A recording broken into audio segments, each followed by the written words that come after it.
melaksanakan upacara dan memperingati ulang tahun ke-71 Proklamasi Kemerdekaan Republik Indonesia. Ada hal yang hampir tiap rutin ditanyakan oleh wartawan. Saya masih ingat ketika semalam wartawan bertanya lagi pada saya, apa arti renungan suci tengah malam? Mengingat arwah, menghormati arwah para pahlawan. Saya secara spontan mengatakan, beliau-beliau itu adalah orang yang mengorbankan nyawanya dengan ikhlas. Dan buat kita adalah mengingatkan kita bahwa kita ini belum sampai mengorbankan nyawa. Kita ini baru diminta untuk membangun rumah Pancasila di Astana Pancasila, membangun negara kita ini di atas ideologi Pancasila dan Konstitusi Undang-Undang Dasar 45. Dan kita belum mengorbankan nyawa. Hanya diminta tidak terima suap, hanya diminta tidak berpihak untuk sama-sama membangun. Dan kemarin menarik juga ketika menunggu pidato presiden di MPR, saya sempat ngobrol dengan ketua MPR. Ketua MPR mengatakan satu kalimat yang menarik waktu dia pidato, lalu saya sampaikan, Bapak seorang negarawan sejati dengan pidato Bapak. Lalu beliau cerita, saya kalau keliling Indonesia untuk menjelaskan 4 pilar, yakni Pancasila, Undang-Undang Dasar 45, NKRI, dan Bhinneka Tunggal Ika. Itu saya bisa dengan cepat 5 menit saya langsung tanya. Di sini ada orang Aceh, ada Jawa, ada Batak, ada Ambon, ada Manado, ada Makassar, ada Papua. Umumnya angkat tangan. Lalu beliau mengatakan, mau suku apapun kalian, kalian berhak menduduki jabatan apapun di NKRI ini. Lalu yang kedua katanya, saya sering juga bertanya begini, ada yang Islam, banyak angkat tangan. Ada yang Kristen, Katolik, atau Hindu, Buddha. Lalu ada yang angkat tangan. Lalu beliau mengatakan, apapun agama Anda berhak menduduki jabatan apapun di negara kesatuan Republik Indonesia ini. Nah, itulah hakikat kita berbangsa dan bernegara. Lalu waktu saya minggu lalu ada satu anak muda seluruh Indonesia, ada 2000-an. Mereka kumpul di Balai Kartini. Ada satu anak saya kasih kesempatan 11 anak untuk naik ke atas untuk memberikan tanya apa saja kepada saya. Lalu anak satu perempuan ini luar biasa pertanyaannya. Kalau Bapak bisa jadi Superman, ini nggak bisa manusia jadi Superman. Jadi orang yang paling hebat, paling berkuasa. Apa yang Bapak ingin lakukan? Saya menjawab secara pribadi, saya ingin melaksanakan perintah Tuhan. Kasihlah Tuhan Allahmu segenap hatimu, jiwamu, dan kekuatanmu. Dan yang kedua sama dengan itu, kasihlah sesamamu manusia seperti dirimu sendiri. Kau sebagai bangsa, sebagai anak bangsa meneruskan pembangunan rumah Pancasila. Saya katakan saya ingin bisa melaksanakan ketuhanan yang Maha Esa, sekaligus bisa melaksanakan keadilan sosial bagi seluruh rakyat Indonesia. Kalau di dalam agama Islam itu kita ingin bisa melakukan hablum min Allah dan hablum minanas. Jadi pada kedua inilah tergantung seluruh hukum Taurat dan kitab Nabi. Ideologi kita ini pada dua inilah semua sila ini masuk semuanya. Lalu apalagi yang kita ingin lakukan? Tugas kita adalah membangun rumah Pancasila.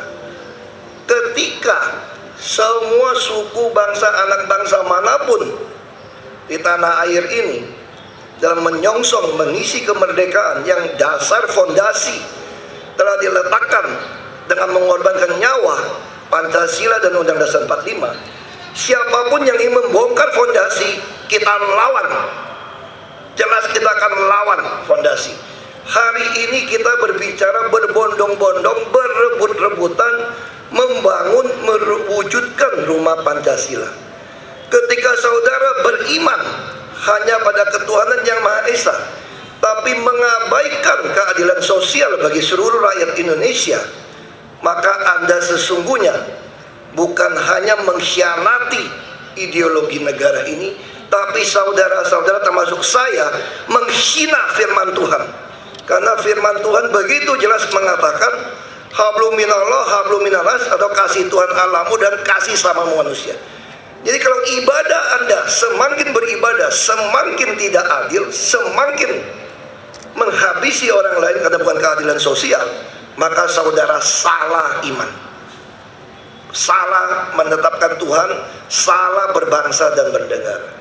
Nah, saya yakin ketika kita berbondong-bondong, maka kita akan jauh lebih cepat dari negara, mungkin negara Amerika pun akan kalah prestasi, kita akan jauh lebih cepat. Dalam 71 tahun merdeka, kita memiliki banyak kesempatan. Banyak kesempatan, semua suku, agama, ras, turunan apapun saudara berhak mendapatkan posisi apapun di negara kesatuan Republik Indonesia ini. Negara yang besar-besar butuh seratusan tahun. Kita hanya di bawah 70 tahun kita mampu. Karena itu, sekali lagi, kita dengan bangga dan semangat ketika negara ketemu negara lain, apa yang ditonjolkan? Salah satu adalah lambang negara kita, Garuda Pancasila. Garuda Pancasila akan berdiri gagah di hadapan burung-burung elang maupun lambang-lambang apapun dari bangsa lain ketika Pita Bhinneka Tunggal Ika, ketika perisai Pancasila, kita dengan gagah berani berdiri tegap. Kalau tanpa Pita Bhinneka Tunggal Ika, tanpa tameng Pancasila, maka burung Garuda kita akan lemah, akan goyah, dan gampang diserang. Karena itu saya yakin di dalam HUT ke-71 ini, warga Jakarta juga harus tertib. Dari tertib buang sampah, tertib lalu lintas, tertib berjualan, tertib hunian, sampai tertib demonstrasi. Kita telah menyiapkan Taman Pandang Istana. Kita sedang nego membeli bekas kedutaan besar Inggris untuk membangun taman aspirasi, sehingga demo pun kita harus jadi bangsa yang tertib. Nah, inilah harapan kita. Target kita sangat jelas. Kalau kita lihat pembukaan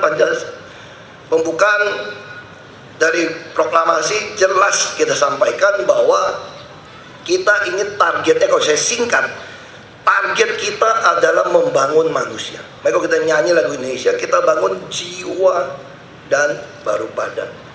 Nah, target DKI sangat jelas. Kita ingin memenuhi otak, perut, dan dompet warga DKI. Kita bersyukur, terima kasih pada seluruh PNS, seluruh yang terlibat. Indeks pembangunan manusia DKI telah mencapai 78,99%. Dunia akan mengakui hebat ketika mencapai angka 80. Kita masih kurang 1,1. Maka kita terus ingin lakukan kesehatan, pendidikan, hak perumahan, tidak boleh ada diskriminasi. Hak tanah, hak usaha juga tidak boleh ada diskriminasi.